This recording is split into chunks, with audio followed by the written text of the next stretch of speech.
ನಮಸ್ತೆ friends, welcome back to my channel. Bigg Boss ಕಡೆಯಿಂದ ಒಂದು ಹೊಸ ಪ್ರೋಮೋ ಬಿಡುಗಡೆ ಆಗಿದೆ. ಅದರಲ್ಲೂ ಕೂಡ ಚೈತ್ರ ಅವರೇ ಉಸ್ತುವಾರಿ.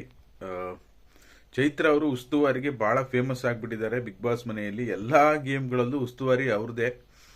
ಇದರಲ್ಲೂ ಕೂಡ ಒಂದು ಬಿಗ್ ಬಾಸ್ ಕಡೆಯಿಂದ ಏನು ಒಂದು ಟಾಸ್ಕ್ ಕೊಟ್ಟಿರ್ತಾರೆ, ಅದರಲ್ಲಿ ಒಂದು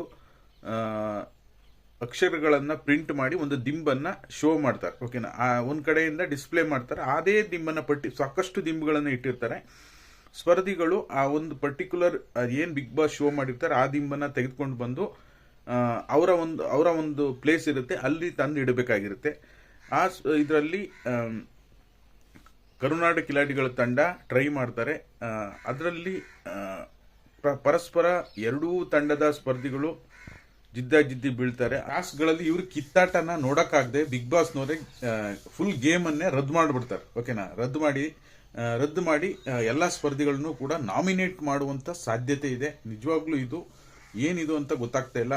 ನಿನ್ನೆ ನಡೆದಿರ್ತಕ್ಕಂಥ ಟಾಸ್ಕ್ಗಳನ್ನು ನೋಡೋದಕ್ಕೆ ಹೋದ್ರೆ ರಜತ್ ಅವರು ಮತ್ತೆ ಮಂಜು ಅವರು ಸಿಕ್ಕಾಪಟ್ಟೆ ಜಗಳ ಮಾಡ್ಕೊತಾರೆ. ಫಸ್ಟ್ ಸ್ಟಾರ್ಟ್ ಆಗಿದ್ದು ರಜತ್ ಮತ್ತೆ ಚೈತ್ರ ಅವರ ಜಗಳ. ಎಲ್ಲೋ ಒಂದು ಕಡೆ ನೋಡೋದಕ್ಕೆ ಹೋದ್ರೆ ನನಗೆ ಚೈತ್ರ ಅವ್ರದ್ದು ಸ್ವಲ್ಪ ತಪ್ಪಿದೆ ಅನ್ಸುತ್ತೆ. ಯಾಕೆಂದ್ರೆ ಮಾತಾಡಿದ್ದಕ್ಕೂ ಸಹ ಪಾಸ್ ಕೊಡ್ತಾರೆ, ಮಾತಾಡಿದ್ದಕ್ಕೂ ಸಹ 20 ಸೆಕೆಂಡ್ಸ್ ಪಾಸ್ ಕೊಡ್ತಾರೆ. ಈ ಥರ ಮಾಡಿದ್ರೆ ಆಟ ಆಡೋದು ಕಷ್ಟ ಆಗುತ್ತೆ.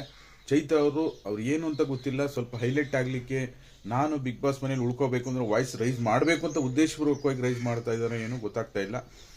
ನಿನ್ನೆ ಟಾಸ್ಕಲ್ಲಿ ರಜತ್ ಅವರು ಸ್ವಲ್ಪ ಅಗ್ರೆಸಿವ್ ಆಗಿರೋದು ತಪ್ಪು. ಬಟ್ ಆದರೆ ಅವ್ರದ್ದು ರೂಲ್ಸ್ ಪ್ರಕಾರ ನೋಡೋದಕ್ಕೆ ಹೋದ್ರೆ ರಜತ್ ಅವರ ಟೀಮ್ ಕಡೆಯಿಂದ ಮಾಡಿರೋದು ತಪ್ಪಿಲ್ಲ, ಅವರೇ ಗೆಲ್ತಾ ಇದ್ರು. ಇವರು ಪದೇ ಪಾಸ್ ಕೊಟ್ಟಿರೋದ್ರಿಂದ ಇವರಿಗೆ ತೊಂದರೆ ಆಗಿದೆ. ಪದೇ ಪಾಸ್ ಕೊಟ್ಟಿರೋದ್ರಿಂದನೇ ರಜತ್ ಅವರ ಟೀಮು ಸೋಲಿಕ್ಕೆ ಕಾರಣ ಆಗಿರುತ್ತೆ. ಕೊನೆಗೂ ಕೂಡ ನಿರಂತರವಾಗಿ 3 ಟಾಸ್ಕ್ಗಳನ್ನು ಕೂಡ ಗೆದ್ದು ತ್ರಿವಿಕ್ರಮ್ ಅವರ ತಂಡ ಗೆದ್ದು ನಾಮಿನೇಷನ್ನ ಮಾಡುತ್ತೆ. ನೋಡಬೇಕು ಇವತ್ತೇನಾಗುತ್ತೆ ಅಂತ. ಓಕೆನಾ, ಹಾಗಾಗಿ ಇದಾಗಿತ್ತು ಈ ಕ್ಷಣದ ಮಾಹಿತಿ. ವಿಡಿಯೋ ನೋಡಿದ್ದಕ್ಕಾಗಿ ಧನ್ಯವಾದಗಳು. ಲೈಕ್ ಮಾಡಿ, ಶೇರ್ ಮಾಡಿ, ಸಬ್ಸ್ಕ್ರೈಬ್ ಮಾಡಿ. Thank you so much for watching.